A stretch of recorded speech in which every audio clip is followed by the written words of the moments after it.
రుచి రుచిగా పప్పు మామిడికాయ టమాటా గుమ్మడికాయ వడియాలు.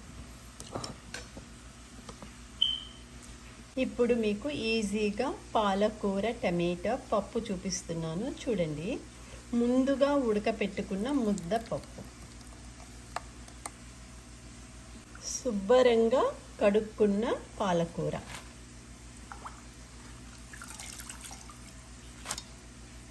కూర పప్పులో ఉల్లిపాయ ముక్కలు, పచ్చిమిరపకాయలు, వెల్లుల్లిపాయ, టమాటో ముక్కలు, సాల్ట్,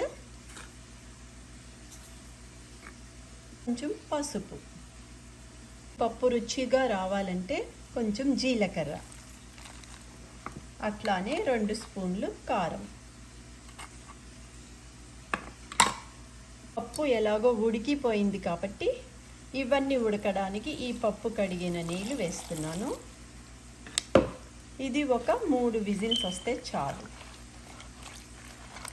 ఈజీగా పాలకూర టమాటా పప్పు రెడీ అయిపోతుంది. పాలకూర పప్పులో కొంచెం పుల్లగా ఉండాలి కాబట్టి నేను ఫ్రోజన్ మ్యాంగో ముక్కలు వేస్తున్నాను. ఇప్పుడు కుక్కర్ మూత పెట్టి 3 విజిల్స్ వస్తే చాలు. ఇప్పుడు కుక్కర్ మీద వెయిట్ పెడుతున్నాను, స్టవ్ ఆన్ చేస్తున్నా. 3 విజిల్స్లో ఈ పప్పు ఉడికిపోతుంది. ఈజీగా పాలకూర టమాటో మామిడికాయ పప్పు రెడీ. ఇప్పుడు టమాటో మామిడికాయ పాలకూర పప్పు రెడీ అయిపోయింది. దానికి పోపు కావాలి కదా, ఇక పోపు అంతా తీసుకున్నాను చూడండి. వెల్లుల్లిపాయ తీసుకున్నాను, కరివేపాకు తీసుకున్నాను, మెంతులు, ఇంగువ పౌడర్, ఎండుమిరపకాయలు, జీలకర్ర.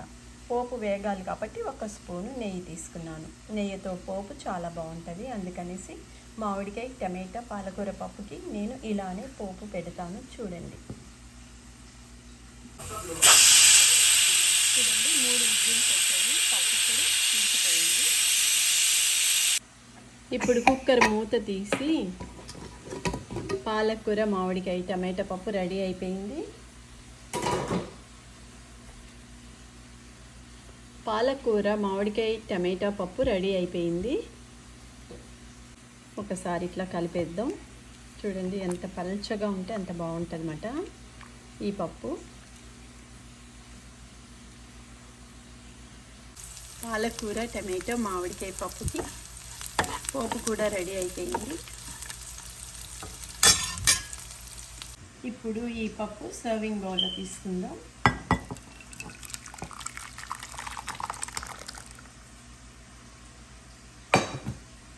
ఈజీగా పాలకూర టమాటో మామిడికాయ పప్పు ఎంత ఈజీగా రెడీ అయ్యిందో చూడండి. పాలకూర టమాటో మామిడికాయ పప్పు రెడీ అయిపోయింది. ఇప్పుడు నేను పోపు వేస్తున్నాను. పాలకూర టమాటో మామిడికాయ పప్పు రెడీ అయిపోయింది. పోపు వేస్తున్నాను చూడండి. రుచి రుచిగా పాలకూర టమాటో మామిడికాయ పప్పు.